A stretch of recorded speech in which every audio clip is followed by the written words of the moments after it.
আসন্ন নির্বাচনে বেগম খালেদা জিয়া অংশগ্রহণ করবেন কিনা তা এখনো নিশ্চিত নয়। সবকিছু নির্ভর করছে তার সুস্থতার উপর।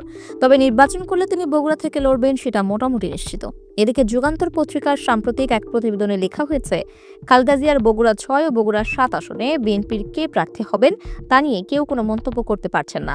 স্থানীয় বিএনপি নেতারা ধরেই নিয়েছেন আসন দুটিতে জিয়া পরিবারের সদস্যরাই প্রার্থী হবেন। এরপরও কোনো নেতা মাঠে সক্রিয় রয়েছেন। তবে এই দুটি আসনে বাংলাদেশ জামাত ইসলামী সম্প্রতি তাদের প্রার্থী ঘোষণা করেছে। বগুড়ার ওই দুটি আসনে জামাতের ঘোষিত প্রার্থীরা হলেন বগুড়া ৬ আসনে জামাতের কেন্দ্রীয় শুরা সদস্য ও বগুড়া শহর জামাতের আমির অধ্যক্ষ আবিদুর রহমান সোহেল।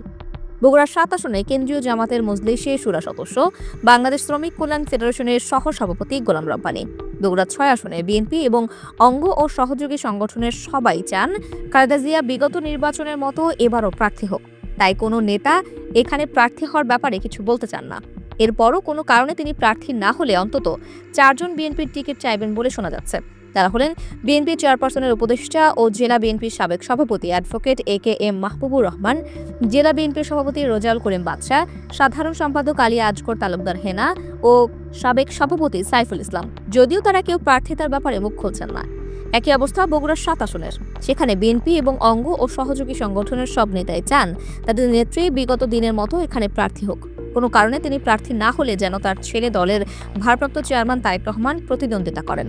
এরপরও জিয়া পরিবারের বাইরে কাউকে প্রার্থী করা হলে যারা টিকিট চাইবেন তাদের মধ্যে এখন পর্যন্ত দুজনের নাম শোনা যাচ্ছে। তারা হলেন চেয়ারপারসনের উপদেষ্টা ও সাবেক এমপি হেলালুজ্জামান তালুকদার লালু এবং জেলা বিএনপির সহসভাপতি ও গাবতলী উপজেলা বিএনপির সভাপতি মোর্শেদ মিল্টন। তবে স্থানীয় পর্যায়ের বিএনপি নেতাকর্মীরা বলছেন এই দুটি আসনে জামাতের প্রার্থীদের নিয়ে তারা মাথা ঘামাচ্ছেন না। তাদের মতো এইসব আসনে খালেদা জিয়া বা তার পরিবারের কেউ প্রার্থী হলে অন্য কোনো প্রার্থীর সম্ভাবনা খুব ক্ষীণ। জামাত নেতাকর্মীদের প্রত্যাশা প্রার্থী যিনি হন না কেন তারা আসন্ন নির্বাচনে শক্ত প্রতিদ্বন্দ্বিতা গড়ে তুলতে পারবেন।